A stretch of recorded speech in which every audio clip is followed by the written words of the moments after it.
नमस्कार। हम RBSC syllabus कक्षा 10 की हिंदी की बुक पढ़ रहे हैं, जिसमें हम गद्य भाग पढ़ रहे थे और आज का हमारा पाठ है 17 रामबख्श, जिनका जन्म 1951 ईस्वी में हुआ। जीवन परिचय। रामबख्श का जन्म नागौर जिला के चितानी गांव में 4 सितंबर 1951 ईस्वी को हुआ। आरंभिक शिक्षा गांव एवं आसपास के विद्यालयों में हुई। मैट्रिक से स्नातकोत्तर तक की शिक्षा जोधपुर में पूरी हुई। पीएचडी जवाहरलाल नेहरू विश्वविद्यालय से करने के बाद ये रोहतक, जोधपुर, इग्नू विश्वविद्यालयों में अध्यापन कार्य करते रहे। संप्रति जवाहरलाल नेहरू विश्वविद्यालय के भाषा संस्थान में प्रोफेसर पद पर कार्यरत हैं। इनकी कुछ चर्चित पुस्तकें प्रेमचंद और भारतीय किसान, दादू दयाल, समकालीन हिंदी आलोचक और आलोचना है।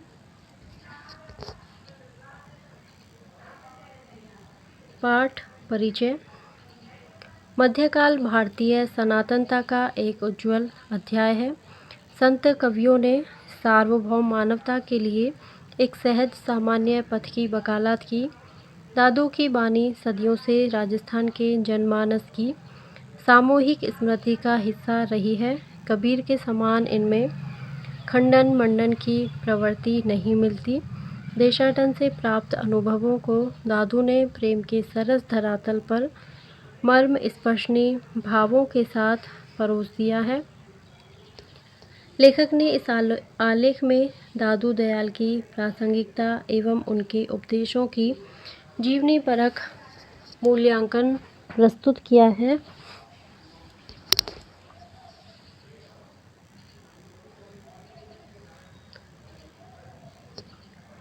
लोक संत दादू दयाल। शिरोमणि संत दादू दयाल का जन्म फागुन सुदी अष्टमी बृहस्पतिवार संवत 1601 सन 1544 ईस्वी को हुआ माना जाता है। दादू के जन्म स्थान के बारे में विद्वान एकमत नहीं है। दादू पंथी भक्तों की मान्यता है कि वह एक छोटे से बालक के रूप में अहमदाबाद के निकट साबरमती नदी में बहते हुए पाए गए। इनका लालन पालन लोधी राम नामक नागर ब्राह्मण ने किया। इनकी माता का नाम बसीबाई था। जन्मभूमि के संबंध में विद्वानों में भले ही मतभेद रहे हों, लेकिन इनकी साधना भूमि निश्चित रूप से राजस्थान है। मध्यकालीन निर्गुण संत परंपरा के अधिकांश कवियों ने हिंदू समाज के जात पात की व्यवस्था से अपनी सहमति जताई थी। दादू भी इसके अपवाद नहीं थे। कई बार स्वयं इनके जिज्ञासु भक्त भी यह पूछ लेते थे कि महाराज आपकी जाति क्या है। ऐसे जिज्ञासु भक्तों को संबोधित करते हुए दादू ने कहा, दादू कुल हमारे केसवा सगात सिरजनहार, जाति हमारी जगत गुरु परमेश्वर परिवार। दादू एक सगा संसार में जिन हम सिरजे सोई, मनसा वाचा क्रमणा और न दूजा कोई। यहाँ दादू ने अपनी विचार प्रणाली को व्यक्त करते हुए कहा है कि मेरे सच्चे संबंध तो ईश्वर से हैं और इसी संबंध से मेरा परिचय है। परिवार में वृद्ध व्यक्ति अपने सगे संबंधियों के लिए छल कपट करता है, उसके मन में अपने पराये की भावना आ जाती है। दादू इसे संसार की माया और संसार से मोह की संज्ञा देते हैं। दादू अपने आप को इनसे मुक्त कर चुके थे। वह संसार में रहते हुए भी सांसारिक बंधनों को काट चुके थे। अतः निरर्थक जात पात की लौकिक भाषा में अपना वास्तविक परिचय कैसे देते। संतों ने अपनी रचनाओं में गुरु की महिमा का विस्तार से बखान किया है। अतः यह भी जानना हमारे लिए आवश्यक है कि इनके गुरु कौन थे, लेकिन इस तथ्य की प्रामाणिक जानकारी अनुपलब्ध है। जनगोपाल की श्री दादू जन्म लीला पर्ची के अनुसार 11 वर्ष की अवस्था में भगवान ने एक वृद्ध के रूप में दर्शन देकर इनसे एक पैसा मांगा। फिर इनसे प्रसन्न होकर इनके सिर पर हाथ रखा और इनके सारे शरीर पर स्पर्श करते हुए इनके मुख में सरसपान भी दिया। दादू पंथियों के अनुसार बुड्ढन नामक एक अज्ञात संत इनके गुरु थे। जैन गोपाल के अनुसार बचपन के 11 वर्ष तक बीत जाने के बाद इनके बुड्ढे के रूप में गुरु के दर्शन हुए। दादू ने अपनी वाणी में गुरु की महिमा का गान तो बहुत किया है, लेकिन उनका कहीं नाम नहीं लिया है। ऐसी मान्यता है कि वे 18 वर्ष की अवस्था तक अहमदाबाद में रहे, 6 वर्ष तक मध्य प्रदेश में घूमते रहे और बाद में सांभर राजस्थान में आकर बस गए। सांभर आने से पहले उन्होंने क्या किया था और कहाँ कहाँ भ्रमण कर चुके थे, इसकी प्रामाणिक सूचना हमें नहीं मिलती। जैन गोपाल की पर्ची के अनुसार दादू 30 वर्ष की अवस्था में सांभर में आकर रहने लगे थे। सांभर निवास के दिनों के बाद की उनकी गतिविधियों की थोड़ी बहुत जानकारी मिलती है। सांभर के बाद वह कुछ दिनों तक आमेर जयपुर के निकट रहे।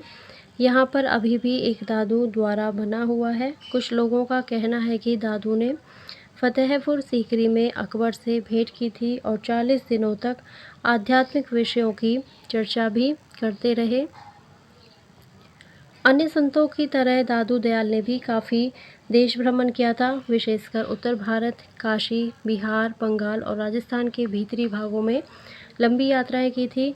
अंत में ये नराना राजस्थान में रहने लगे, जहां उन्होंने अपनी इह लीला समाप्त की।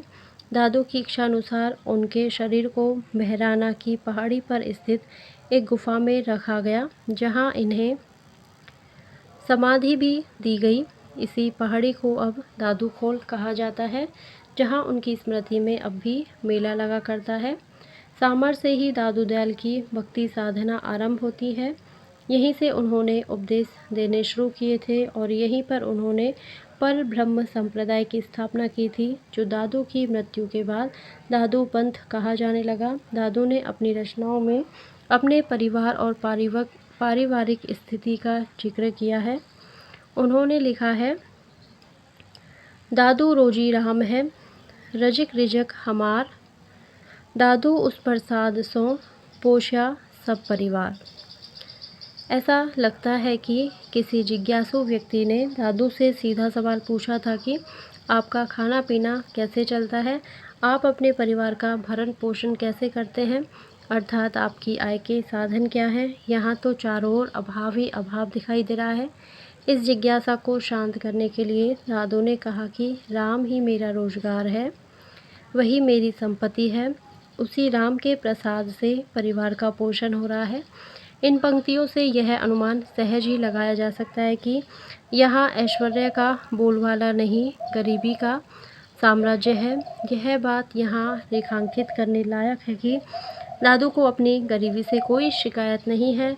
इसे सहज जीवन स्थिति मानकर उन्होंने स्वीकार कर लिया है। गरीबी की पीड़ा का बोध और उससे उत्पन्न आक्रोश दादू की रचनाओं में कहीं भी नहीं मिलता।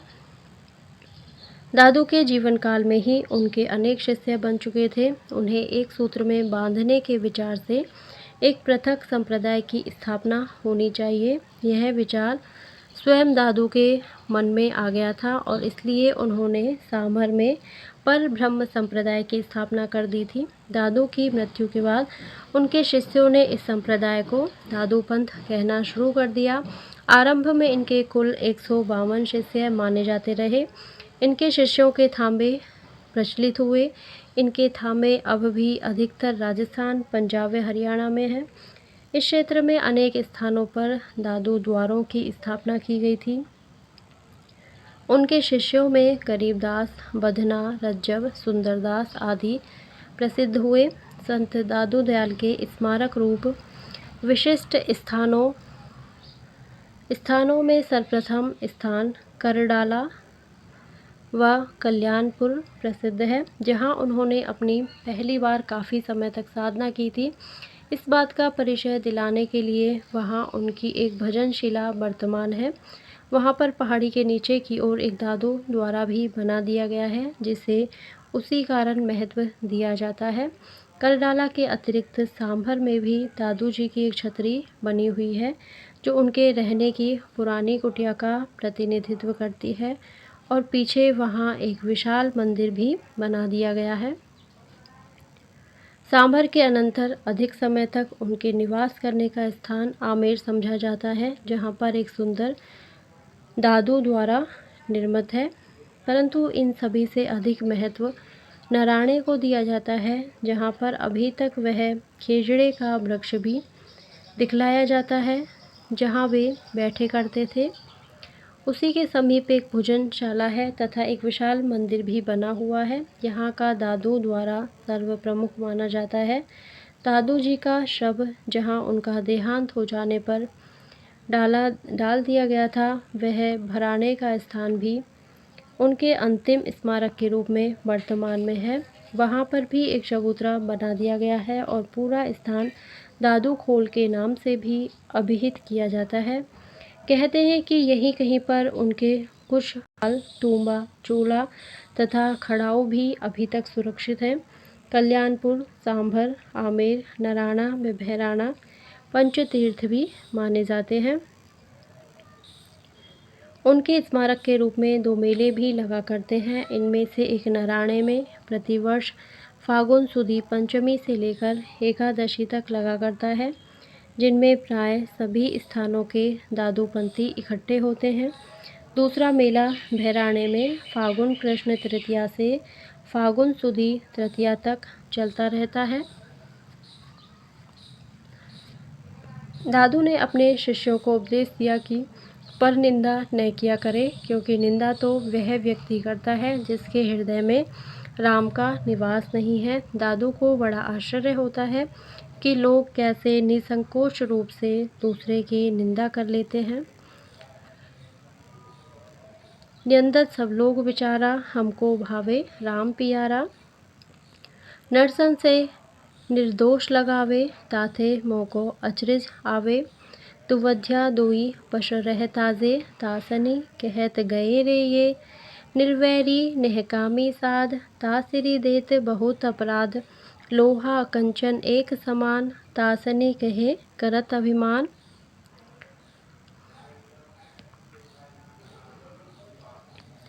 निंदा स्तुति एक करे तोले, तासऊ कही अपवाद ही बोले। दादू निंदा ताको भावे, जाके हृदय राम ने आवे। दादू इतने शांत स्वभाव के थे कि किसी विवाद में उलझे ही नहीं। निंदा स्तुति को उन्होंने समभाव से ग्रहण कर लिया था।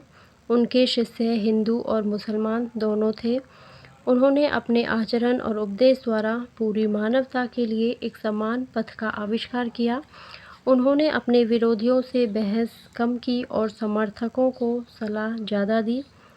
विक्रम संवत 1600 सन 1603 ईस्वी जेठ बदी अष्टमी शनिवार को इन्होंने अपनी यह लीला समाप्त की।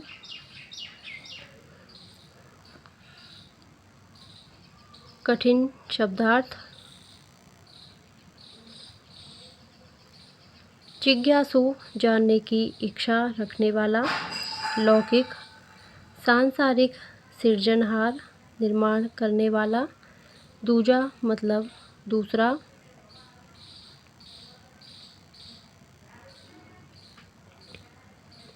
यह लीला इस लोक का जीवन स्मारक किसी के स्मृति रक्षा के अभिप्राय से संस्थापित भवन। सुदी शुक्ल पक्ष, बदी कृष्ण पक्ष, कंचन स्वर्ण, स्तुति प्रशंसा। और इसी के साथ ही हमारा ये पाठ पूरा होता है। अगर आपको मेरा वीडियो पसंद आता है तो प्लीज़ इसे लाइक करें, शेयर करें और मेरे चैनल पे यदि आप नए हो तो मेरे चैनल को सब्सक्राइब करें। Thank you.